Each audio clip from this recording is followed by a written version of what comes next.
Hi, in this video I'm going to explain how the new QuickPass works. QuickPass is a way for our patients to register and actually book their appointment online. And we're not just talking about printing out their forms, but actually registering themselves into AdvancedMD and choosing an appointment time that exists in AdvancedMD. So this is a true self-registration.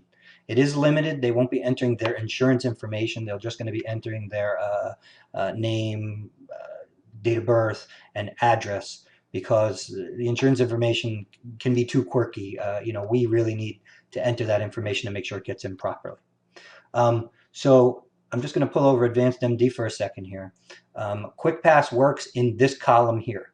So if you'll notice, your office keys have two columns, the column that you schedule your patients in and the QuickPass column.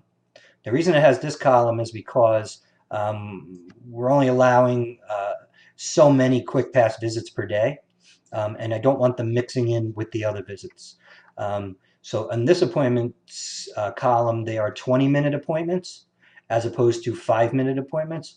This way, not too many people self-register in a row. Theoretically only one every 20 minutes.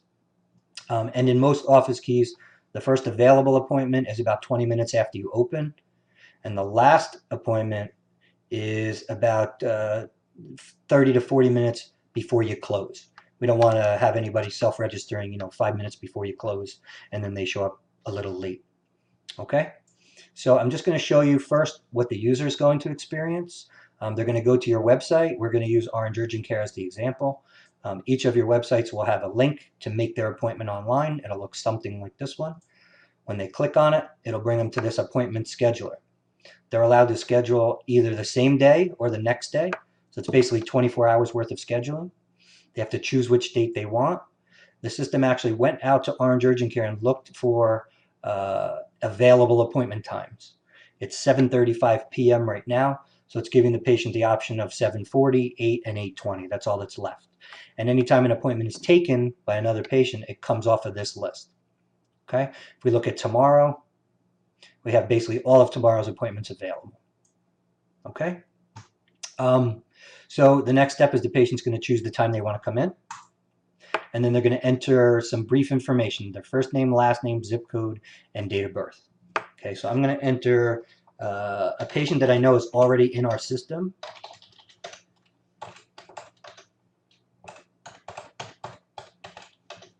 And my email address. Now I know this is an existing patient already with this zip code and this date of birth and this name spelled out exactly like that. So when I make the appointment here, we're actually done, finished. Okay, already your appointment has been set up. You're going to hear my phone go off in a second. There it is, because an email was sent to my email address reminding me of my appointment. Okay. There's a quick reminder that they bring their health insurance and their photo ID, and then it gets redirected back to Orange Urgent Care. All right. Before I show you what's happening inside AdvancedMD, I'm going to show you two more patients registering so you understand how to handle things when you get into AdvancedMD to see these patients. Okay, so I'm going to just register another patient on the same day. You'll notice that the appointment for 9 o'clock is gone because Mickey Mouse just took it. So we're going to make this one at 9:20. This time I'm going to do a patient that I know doesn't exist in the system. And I know that because I'm just going to make up a quick date of birth. Even though Donald Duck's in there under different dates of birth, I just chose a unique date of birth.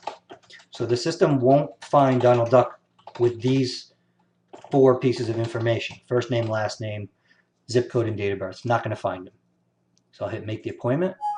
And the system basically comes back and says, we need a little more information to complete your appointment. Okay, so we hit OK. And now it's asking for an address.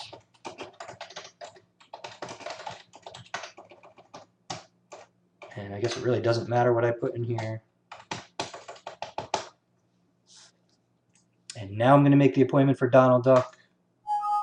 And that worked. So now we have a new patient, Donald Duck, in the system. There's the email coming to my phone. All right. Now I'm going to show you a third scenario that could happen. Then I'll end this video and I'm going to make another video on how to handle this once they get into AdvancedMD. Okay. So third scenario is, the first scenario is a patient that exists and the system recognizes. The second scenario is a brand new patient. And the third scenario is a patient who is probably an established patient, but they spell their name differently. Like their name is Michael, but they put their first name in as Mike. So I'm going to do that for Mickey Mouse here. I'm going to do Mike Mouse with the same date of birth that I know already exists in the system.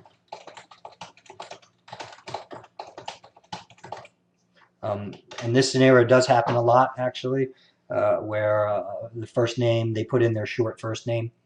Okay, so in this scenario, this patient truly exists in the system, but it's spelled Mickey, not Mike. The zip code is going to match, the date of birth is going to match.